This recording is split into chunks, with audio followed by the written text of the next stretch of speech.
membahas olahraga, lifestyle, gaya hidup,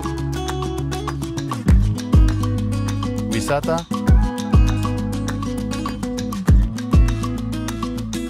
budaya,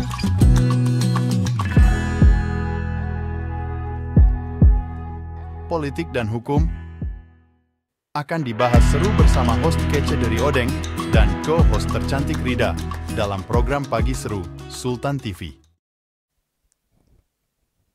Assalamualaikum warahmatullahi wabarakatuh. Halo pemirsa sekalian dimanapun Anda berada.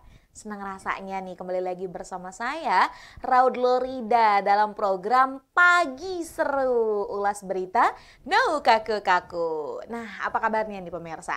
Semoga selalu dalam keadaan sehat dan bahagia. Nah, untuk mengikuti atau untuk menemani nih ya kegiatan aktivitas pemirsa hari ini, tentunya kita sudah menyiapkan nih ya berita yang akan kita ulas hari ini, dan tentunya ini cukup terupdate ya. Kita langsung aja nih pemirsa, kita buka hari ini dengan berita dari status Vina Cirebon. Jadi memang ini belum usai ya gitu ya. Nah, kemarin baru saja nih ya pra-peradilan dikabulkan, akhirnya status tersangka Peggy gugur. Nah, ini setelah polemik yang cukup panjang sebenarnya ya. Kasusnya ini sudah ada dari tahun 2016, akhirnya gitu ya booming lagi di tahun 2024 karena ada filmnya, hingga akhirnya juga kepolisian mengeluarkan ya beberapa para buron yang hingga saat ini masih belum tertangkap. Dan ini nih Peggy yang merupakan kuli bangunan akhirnya kemarin sempat ditetapkan menjadi tersangka. Namun akhirnya nih ya status tersangka Peggy Setiawan dalam kasus pembunuhan Vina Cirebon ini gugur dalam sidang pra-peradilan di Pengadilan Negeri Bandung pada hari Senin 8 Juli 2024. Nah, hal ini nih ya, ini setelah dikabulkannya permohonan pra-peradilan yang diajukan Peggy oleh hakim. Karena hakim ini menyatakan bahwa status tersangka Peggy ini tidak sah karena ada banyak bukti-bukti ini yang masih belum cukup valid seperti itu. Sehingga ini menyebabkan status Peggy sebagai tersangka ini dianggap belum sah seperti itu. Nah, akhirnya ini juga sempat disampaikan karena menurut hakim nih ya, penetapan tersangka ini tidak hanya 2 alat bukti yang cukup, tapi harus ada pemeriksaan sebagai calon tersangka terlebih dahulu oleh termohon, polisi, kata hakim yang disampaikan ketika kemarin di persidangan. Akhirnya Peggy ini dinyatakan tidak bersalah, dan ini juga orang tua dari Peggy juga merasa sangat bersyukur sekali. Bahkan ibunda Peggy ini sangat terharu hingga akhirnya sangat menunggu kedatangan Peggy pulang ke rumahnya. Nah, atas berita ini nih, bahkan pihak keluarga Vina pun sebenarnya sempat ragu terkait dengan penetapan Peggy sebagai tersangka. Lah, kok bisa ya? Bahkan ini keluarga Vinanya aja merasa ini kayaknya Peggy ini memang bukan tersangka, atau memang sengaja dijadikan kambing hitam saja seperti itu ya pemirsa. Nah, kemudian karena berita ini gitu ya, akhirnya dari Bareskrim Polri pun menyatakan bahwa kasus ini tetap ditangani oleh Polda Jabar. Sebenarnya ya pemirsa, yang harus kita perhatikan adalah bagaimana kondisi dari psikologis Peggy seperti itu. Mengingat bahwa ini kan Peggy juga ketika waktu awal ditetapkan ya, ini Peggy banyak sekali pemberitaan di media sosial. Nah, ini juga kan bukan hanya berdampak pada Peggy saja, namun terhadap keluarganya. Kemudian ada juga ya ketika itu Peggy menyatakan bahwa memang saya tidak bersalah seperti itu.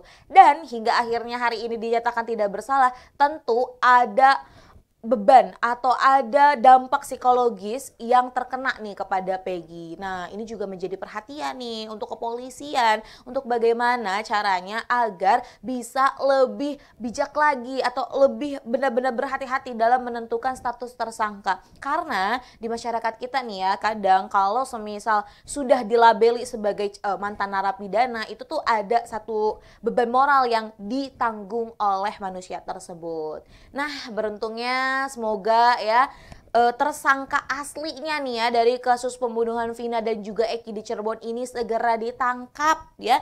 Tapi jangan sampai salah tangkap lagi. Nah, pemirsa, selanjutnya nih ya, ini ada berita juga tentang hukum tentunya. Ini data 27 pelamar kerja dipakai untuk pinjol. Aduh, lagi-lagi pinjol judol nih ya. Saat ini nih merajalela, heran deh ya. Nah ini nih beritanya datang dari Jakarta ini. Data pribadi 27 pelamar kerja di sebuah toko HP di pusat grosir Cililitan, PGC Jakarta Timur ini disalahgunakan.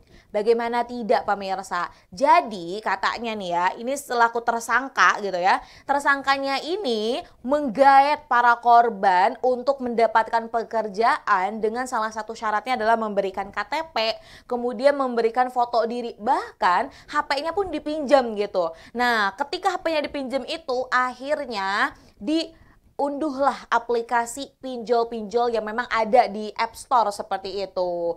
Nah, jadi ya udah gampang banget tuh, HP-nya ada, KTP-nya ada, foto dirinya ada. Nah, para korban ini kan menyangkanya memang awalnya mau mendapat pekerjaan, toh ternyata malah menjadi bumerang kepada diri sendiri. Nah, dari 27 korban tersebut, kerugian ini mencapai hingga 1 miliar lebih. Waduh, itu uangnya dikemanain sih? Apakah diputerin untuk main judol? Nah, maka dari itu pemirsa, ini juga akhirnya menjadi salah satu perhatian khusus. Mengingat ya, kita juga harus bijak nih terkait dengan bagaimana melindungi data pribadi kita. Kadang ya, zaman sekarang tuh ada banyak orang yang ya udah pinjem dulu ya akun kamu, nanti saya bayar. Bukan berarti kita nggak mau berbaik hati ya, tapi kadang sekarang ini orang-orang kalau semisal udah dihimpit sama ekonomi sama kesulitan ekonomi, terus semisal ya ketika ada yang bermain judi terlilit hutang gitu kan, mau nggak mau segala cara akan dihalalkan seperti itu. Salah satunya ini hingga akhirnya merugikan orang lain. Nah, maka dari itu yuk jaga data diri kita. Baik, pemirsa setia Sultan TV, itu tadi dia 2 berita pembuka nih hari ini. Dan tentunya masih akan ada berita di segmen selanjutnya, maka dari itu jangan kemana-mana, tetap di Pagi Seru. Membahas olahraga, lifestyle, gaya hidup, wisata,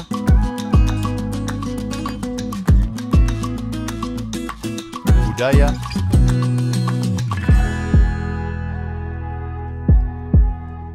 politik dan hukum akan dibahas seru bersama host kece dari Odeng dan co-host tercantik Rida dalam program Pagi Seru Sultan TV. Membahas olahraga, lifestyle, gaya hidup, wisata,